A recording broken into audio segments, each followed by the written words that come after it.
Fala, massa atleticana! Eu sou Lucas Guimarães e vamos tentar entender o que está acontecendo nessa crise que o Galo está vivendo. Trouxe pra gente um vídeo, eu não vi o vídeo, então eu vou reagir junto com vocês, o vídeo do Futebol Máximo. Link tá na descrição, você vê sem meu comentário. Mas antes, vai se inscrevendo aqui no canal que eu tenho certeza que você vai acompanhar muito conteúdo, principalmente sobre o nosso galão da massa, viu? E futebolzinho no geral. Já se inscreve que todos os dias tem vídeo no Shorts e de vez em quando vídeo longo aqui com os meus comentários. Vamos embora? O Atlético Mineiro tá jogando mal, e isso você já sabe. Mas o que talvez você ainda não tenha percebido é o real motivo por trás disso. Porque não é só elenco curto, falta de reforço ou azar. Tem um negócio mais profundo acontecendo com esse time. E o pior, tem um lance específico que escancara esse problema pra mim. Mas antes... Pior que é mesmo, né? Eu espero que ele fale de contra-ataque, porque o Galo tá tomando só gol de contra-ataque, misericórdia. Antes da gente chegar nesse lance, tem algumas coisinhas que você tem que entender primeiro. O início de temporada do Galo foi realmente otimista. Assim, a gente tem que separar.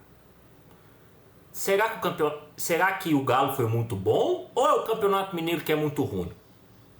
Essa é a questão. Até antes do início do Brasileirão foram 16 jogos com 9 vitórias e só uma derrota ali, praticamente com o Campeonato Mineiro decidido já. E melhor, só 4 gols sofridos. É como se fosse um gol sofrido a cada 4 jogos. É pra se iludir mesmo. E ainda que o início da temporada regular, ali com o começo do Brasileirão, não tenha sido as mil maravilhas, o time tava chegando, tava criando oportunidade. Se a gente pegar aqui os primeiros 3 jogos do Galo no Brasileirão, mais a estreia da Sul-Americana contra o Cienciano... Ô, louco! Nesses 4 jogos, 97 gols esperados, 23,3 finalizações por jogos e 3 gols marcados. O time até o momento estava criando muito, né? O cenário é esse daqui. Uma derrota, 3 empates, só 3 gols marcados, mas um cenário que me deixava um pouco esperançoso. Quase 8 gols esperados e média de 23,3 finalizações por jogo. O que isso significa? O time criava muita chance, chegava com muita qualidade, podia ter marcado pelo menos 8 gols esperados, mas estava rendendo ali no último terço abaixo do esperado. É como se tudo tivesse dando certo na parte ofensiva, menos a hora de empurrar a bola para o fundo da rede. E o motivo estava ali escancarado. Muitas grandes chances criadas, muita chegada na cara do gol e muitos gols perdidos. E aí o Rony e o Coelho, 2 reforços que chegaram até para corrigir um pouco desses problemas do Galo, foram um dos principais responsáveis por esse momento. Principalmente o Rony. A quantidade de gol na cara que o Rony perdeu, pelo amor de Deus. O Coelho eu dou um pouquinho mais de colher de chá porque ele é ponta. Ele não é contratado para ser o finalizador. Né? Aqui alguns exemplos dos gols perdidos pelo Galo nesse início de ano. Por exemplo, boa oportunidade aqui com o Rony finalizando, e aqui a gente vai ver o Rony algumas vezes participando negativamente da fase de conclusão do Galo. Opa, eu tô atrapalhando o irmão ali, pera aí. Por mais que seja um jogador que consiga marcar muitas vezes, também tem perdido muitas oportunidades. Agora o Arana contra o Vitória, oportunidade de empatar. Essa bola na trave, misericórdia. Empatar o jogo e coloca a bola no travessão. Jogo contra o São Paulo, um jogo de muita intensidade, de muita chegada. Cruzamento e o Lianco com grande chance. O Rafael fez uma grande partida, é verdade, mas muitos gols perdidos. Agora, mais uma vez, mais um... Mas não tem como também, eu vou cobrar a finalização do Lianco. O cara é zagueiro. Cruzamento, o Júnior Santos vai subir e mais uma boa defesa do Rafael. E aquela coisa, você empilhando chances, você também ajuda a consagrar um pouco o goleiro adversário. Agora já o jogo contra o Cienciano pela Sul-Americana. Invertida, pisada na área. Mas que cabeçada pra fora, hein? Misericórdia. Se tivesse tentado cabecear reto, tinha feito gol. Tem um péssimo cabeceio. Tentou de fazer pra desviar a bola pra pegar no canto. Do Coelho. Aqui mais uma oportunidade, bola pela beirada e ela vai sobrar ali na cara do gol pro Scarpa, que tenta colocar por cima e... Tava achando que era o Hulk, foi dar cavadinha no goleiro. Chegar mandando um dedão tinha feito. Mais uma vez, perde boa oportunidade num jogo que terminou empatado. Contra o Grêmio, talvez a partida mais trágica, né? O Galo sai com uma derrota e teve ótimas oportunidades, inclusive quando tava 0 a 0. Perde primeiro essa com o Coelho e depois vai ter mais uma oportunidade. Agora o Coelho na beirada vai criar a chance, o Arana dá o passe e o Rony perde na cara do Thiago Volpi. Pra fechar aqui com 2 a 0 já atrás no placar, mais uma grande chance. Júnior Santos na cara do gol pra tentar diminuir, poderia o jogo ter terminado. E depois dessa, voltou pro DM, né? Misericórdia, estamos ferrados mesmo. Empatado se essa chance fosse melhor concluída. Nessa altura você já tá começando a entender aonde que eu vou chegar, né? Então faz o seguinte, larga o like aqui, se você ainda não é inscrito, se inscreve no canal. Mas voltando a falar do Galo. Mas aí beleza, uma fase muito ruim e o time consegue golear o Deportivo Iquique por 4. Mas também convenhamos, porque de todos os times que nós encaramos, o mais fácil foi o Iquique. Se não conseguisse golear o Iquique também, pelo amor de Deus.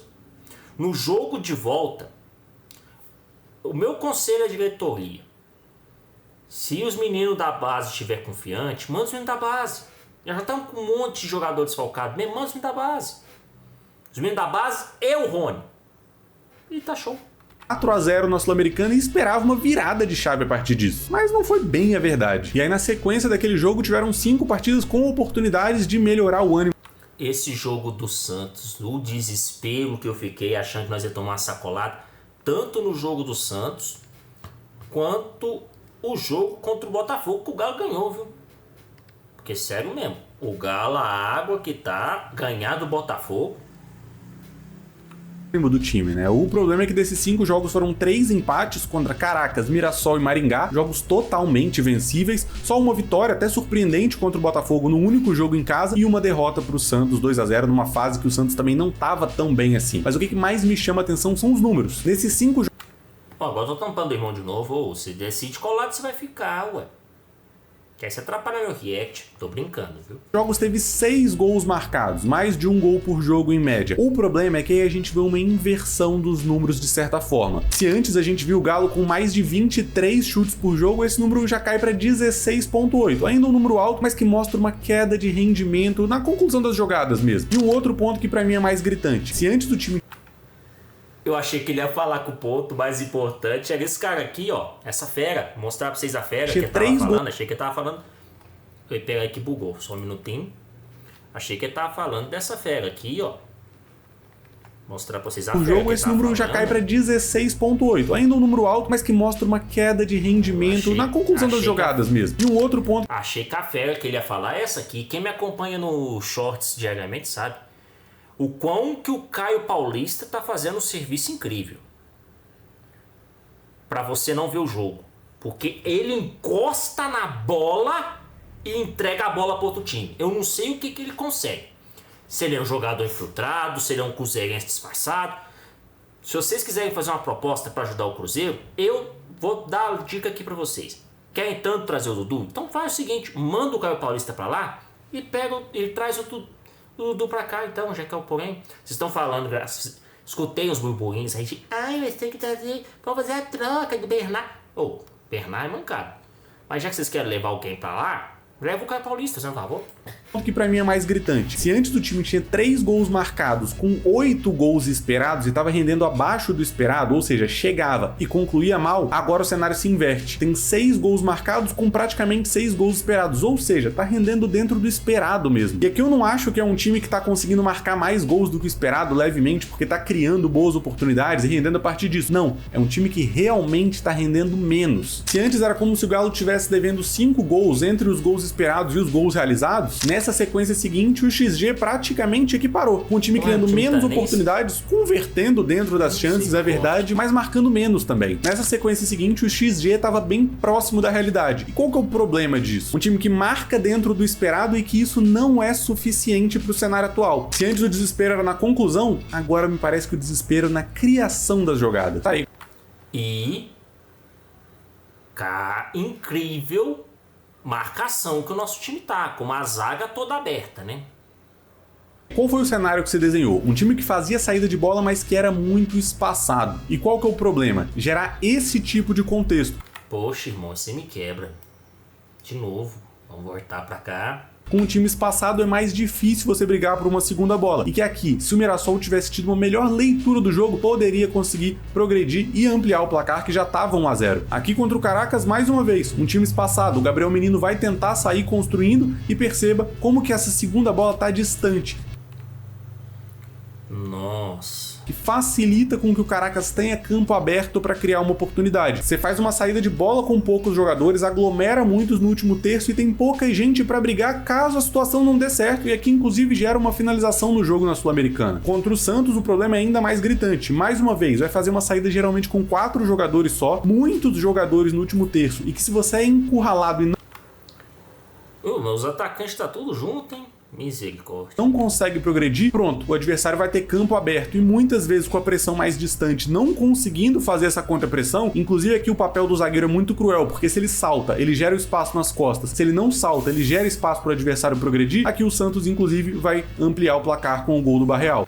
Mas também, né, os caras deixam a avenida aberta no meio pros caras cruzar na área, é foda, meu. Para tornar isso ainda mais palpável, o jogo mais recente contra o Maringá. Aqui esse lance é muito claro. O Galo fazendo a saída de bola com 3, no máximo 4 jogadores, e o Igor Rabelo é quase que forçado a tentar progredir. O passe não sai como esperado, e aqui escancara o espaço, como o time está espaçado, e o Maringá vai justamente explorar esse espaço que o Galo não conseguia cobrir. A segunda bola não é bem protegida, inclusive num cenário aqui praticamente de 2 contra 1, em que o jogador do Maringá só tem que escorar, o time vai progredir, vai chegar no último terço e vai levar perigo pro gol do Everson com a finalização de média distância. O problema é que não parou por aí. Mais uma vez o Galo tentando fazer a saída de bola, erra, um time muito espaçado que não consegue brigar pelas segundas bolas quando erra a saída de bola, e aos 16 minutos, num jogo em que deveria ser... Eu não quero lembrar desse gol, não. Nossa, esse lance foi horroroso.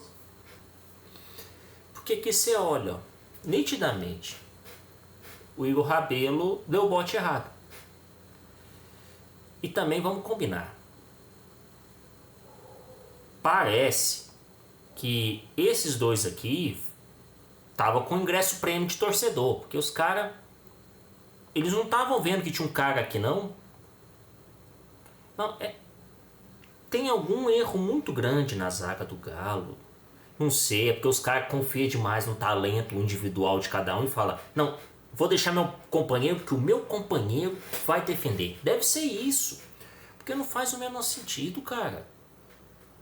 A bola tá vindo, vai atrás da bola, pelo amor de Deus. Seu favorito acaba vendo o Maringá abrir o placar. E o time, além de tudo, parece ansioso com a bola no pé. Mesmo em situações que ele não é interceptado ou não corre tanto risco assim, o ataque direto é quase sempre a primeira opção, independente. Nossa, nem me fala. O Galo agora parece eu jogando videogame. Afobação danada, é só lançamento. Só lançamento. Vocês têm medo de tocar a bola? Não tem ninguém pra tocar a bola nesse time. Ah, mas não tem meio armador. Mas precisa necessariamente de um meio armador para entender que você precisa tocar a bola pro companheiro com o pé sem estar chutando? É tão dispensável assim? Um fundamento básico do futebol, que é você pega a bola, você toca a bola. Só. Não precisa de um meio armador para entender que tem que pegar a bola e tocar a bola. Da qualidade do adversário. A gente viu jogos aqui contra Mirassol, contra o Santos numa má fase, contra o Caracas, contra o Maringá. É um time menos paciente para circular a bola, para construir, e aí prefere verticalizar demais. Situação clara aqui no jogo contra o Maringá, por exemplo. Oportunidade que tem para construir um Maringá, um time que até tentou incomodar com pressão, mas não criou tantas oportunidades, não criou tantas dificuldades para o Galo nesse cenário, e o time, obviamente, procura alongar essas bolas. E que por mais que muitas vezes tenha um final feliz, com o Galo conseguindo concluir, chegando no último terço, me parece muitas vezes uma falta de repertório. Aqui é uma situação que não dá nada, mas na sequência, no mesmo jogo, a gente vai ver aqui o gol de empate contra o Maringá. Claro, uma situação de transição até muito bem aproveitada, mas que parece que virou o único recurso do clube. A bola sobra para o Rony, que ele vai encontrar, me parece aqui, o Coelho para encontrar o Hulk e empatar o jogo. E aqui a gente pode problematizar, né? Será que esses gols esperados, todos perdidos ali no começo da temporada regular, não foram minando a confiança do time? Será que não criaram um cenário cheio de ansiedade, de jogo direto, de vontade de chegar no gol mais rápido, ainda que não tivesse vantagem exatamente? E aí talvez exatamente essa primeira fase, que era até boa, mas que não conseguia concretizar em gols, gerou um time que quer progredir a qualquer custo, mesmo sem estar preparado para vencer as segundas bolas. Pensando por esse lado, o time está ansioso, nitidamente, a gente percebe, mas também eu acredito que a gente tem dois problemas básicos. O meio-campo que não cria nada, volante que não marca nada e uma zaga aberta, porque a gente está sem o nosso melhor zagueiro, que é o Leão. Aí eu acho que é essa a conclusão que a gente chega. Mas aí qual que é a minha visão? Se a gente não tem um meia de criação, a gente não pode ficar dando chutão também não. Então a gente talvez tenha um meio campo mais lento, né, para ficar um pouquinho mais defensivo, e joga no contra-ataque. Já que quer dar tanto chutão, espera o time vir e parte no contra-ataque. Só que você tem que estar com uma defesa muito preparada, porque se você errar o contra-ataque, você vai tomar outro contra-ataque. Então, tem essa questão. Mas e aí? Qual que é a sua opinião sobre o momento que o Galo está vivendo? Comenta aqui embaixo, deixa eu ficar sobrando não. Se gostou do vídeo, já aproveita e se inscreve aqui no canal que você me ajuda bastante a ficar produzindo cada vez mais conteúdo sobre o nosso Galão da Massa. Fiquem todos com Deus, beijos. Eu te espero no próximo vídeo. Tchau!